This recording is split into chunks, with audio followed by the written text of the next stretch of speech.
અધિકમાં special વ્રત ઉપવાસમાં ખાઈ શકાય એવા ફરાળી નગેટ્સ બનાવીને તૈયાર કરીશું. વિડીયો ખાસ જોજો. મારી ચેનલ ઉપર નવા હો તો ચેનલને સબસ્ક્રાઈબ કરી દેજો. ફેસબુક ઉપરથી જોઈ રહ્યા હોય તો ફેસબુક પેજને ફોલો કરી દેજો, જેથી દરરોજ નવી નવી ફરાળી રેસીપીના નોટિફિકેશન તમને મળતા રહે. તો અહીંયા મેં અડધો કપ સાબુદાણા લીધા છે. હવે સાબુદાણા છે એને આપણે મિક્સર જારની અંદર લઈ અને પાવડર કરવાનો છે. જેટલો ફાઇન પાવડર થાય એટલો કરી લેવાનો. અને જો સાબુદાણા તમારા ફ્રીઝમાં રાખેલા હોય તો થોડા ગેસ ઉપર પેન રાખી અને થોડીવાર 2 થી 3 મિનિટ ગેસની ફ્લેમ મીડિયમ રાખી અને ચલાવી દેવાના, જેથી પાવડર એકદમ સરસ બને. તો અહીંયા ઝીણો એવો પાવડર આપણો પાતળો બનીને તૈયાર. જેટલો ફાઇન થાય એટલો કરવાનો. હવે એને આપણે કોઈ પણ બાઉલની અંદર કાઢી લેવાનો છે. પાવડરને હું તમને નજીકથી બતાવી દઉં છું આ રીતે. અને જો ફ્રીજમાં હોય તો થોડા ઠંડા ભેજવાળા હોય તો એટલે બરાબર પીસાય નહીં, એટલે થોડા રોસ્ટ કરી લેવાના.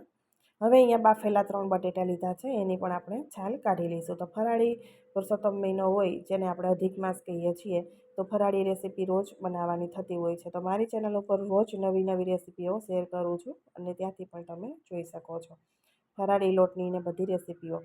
તો અહીંયા આપણે બટેટા છે ને એકદમ સરસ રીતે મેશ કરી દેવાના છે. ફોકથી અથવા તો ગ્રેટરથી ગ્રેટ કરી દેવાના. એ લમ્સ ના રહે એવું ધ્યાન રાખવાનું. જેટલા મેશ થાય એટલા વધારે સારું.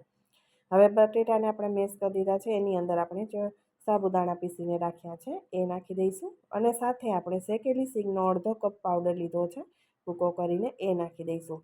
શેકેલી સિંગનો સ્વાદ એકદમ સરસ લાગે છે. હવે આપણે આદુ મરચાંની પેસ્ટ નાખીશું.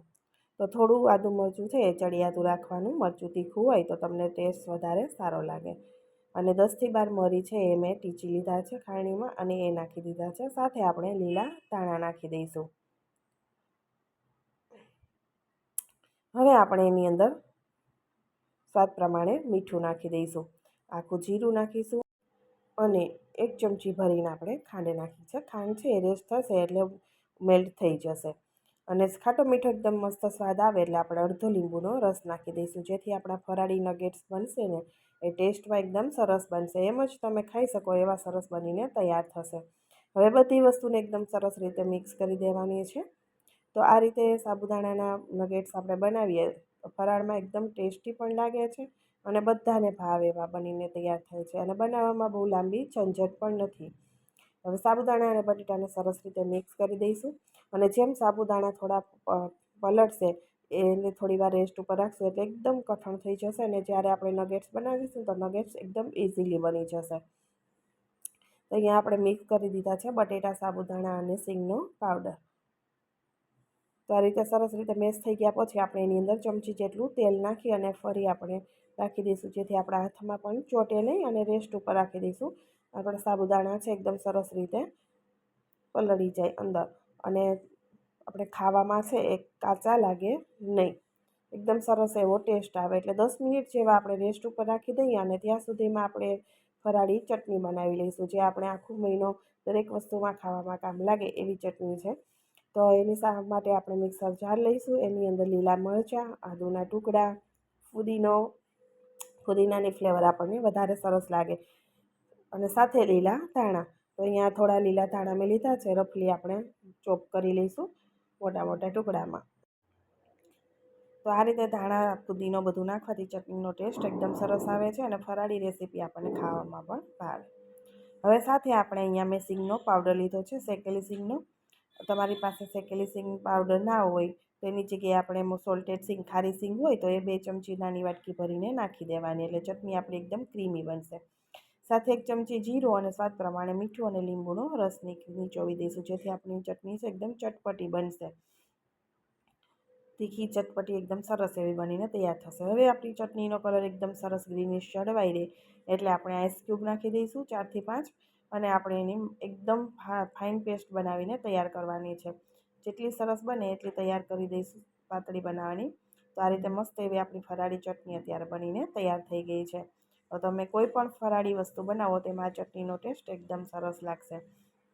હવે આપણે 10 મિનિટ જેવો સમય થઈ ગયો છે. બટેટા, સાબુદાણાને આપણે રાખ્યા છે અને તમે જોશો ને તો એકદમ સરસ સેટ થઈ જાય છે. હવે એકવાર આપણે હાથ ઉપર તેલ લગાવી દેવાનું, જેથી ચોટે નહીં. પછી તમારે લગાવવું પડશે નહીં, કેમ કે લોટ છે આપણે સાબુદાણા, બટેટા બધું બાંધીને રાખ્યું એકદમ સરસ સેટ થઈ ગયો છે અને કઠણ પણ થઈ ગયો છે.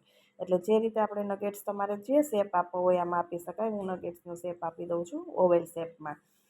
તો તો લુકમાં પણ સારા લાગે અને ખાવામાં પણ એટલા જ સરસ બનશે. તો આ રીતે તમે ઇઝીલી વાળી શકશો. હવે એકવાર હાથમાં તેલ લગાવ્યા પછી ચોટશે પણ નહીં અને તમને જે સાઇઝ ગમે એ નાના મોટા સાઇઝમાં બધા વાળીને તૈયાર કરી દેવાના. તો એકદમ સરસ રીતે વળીને તૈયાર થઈ જાય છે. તમે જોઈ શકો છો કોઈ ફાટવાની કેવી ચિંતા નહીં, એકદમ સરસ બને છે. આ રીતે બધા જ વાળી હું તૈયાર કરી દઉં છું. અહીંયા સરસ એવા આપણા નગેટ્સ વળાઈને તૈયાર થઈ ગયા છે અને સાઈડમાં મેં તેલ પણ પહેલેથી ગરમ થવા માટે રાખી દીધું છે, જેથી ઓછા સમયમાં ફટાફટ બનીને તૈયાર થઈ જાય. હવે તેલ આપણું ગરમ થઈ ગયું છે કે નહીં એ આપણે ચેક કરી લેવાનું. તો નાનો એવો પોર્શન નાખી ટુકડો થોડો અને ચેક કરી લે તો સરસ એવું આપણું તેલ છે ગરમ થઈ ગયું છે. તો હવે પેનમાં આવે એટલે આપણે એની અંદર નાખી દઈશું અને ગેસની ફ્લેમ અત્યારે મીડિયમ રાખી છે, લો રાખવાની નથી. તેલ થોડુંક ગરમ થયેલું હોય તો નગેટ્સ છે એકદમ સરસ રહેશે. બાફેલા બટેટાની કોઈ પણ રેસીપી આપણે બનાવીએ અને જો તેલ એકદમ લો હોય તો એ તૂટવા લાગે. એટલે તેલ થોડું સરસ ગરમ થયેલું હોય ત્યારે નગેટ્સને નાખવા અને આ રીતે થોડા ચલાવતા ચલાવતા આપણે ગોલ્ડન કલર આવે ત્યાં સુધી એને ફ્રાય કરી લેવાના છે. એકદમ સરસ રીતે તળવાના છે, જેથી અંદર સુધી એકદમ સરસ તળાઈ જશે અને ટેસ્ટ ઉપરથી ક્રિસ્પી અંદરથી સોફ્ટ એવો એકદમ સરસ ટેસ્ટ પણ આવશે અને લાંબો સમય ક્રિસ્પી જ રહેશે. તો અહીંયા સરસ એવો કલર આવી ગયો છે. તો હવે આપણે કાઢી લઈશું.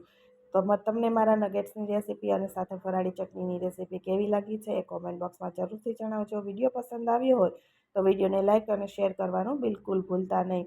તો એકદમ સરસ મજાની આપણી ફરાળી નવી રેસીપી બનાવીને તૈયાર થઈ ગઈ છે. તો ખાસ ચેનલ ઉપર નવા હો તો સબસ્ક્રાઈબ કરી દેજો, જેથી દરરોજ નવા વિડીયોના નોટિફિકેશન તમને મળતા રહેશે. અને અધિકમાં સ્પેશિયલ ફરાળી રેસીપીઓ અમે ઘણી મારી ચેનલ ઉપર શેર કરેલી છે. ફરી મળીશું આવા જ નવા વિડીયો સાથે.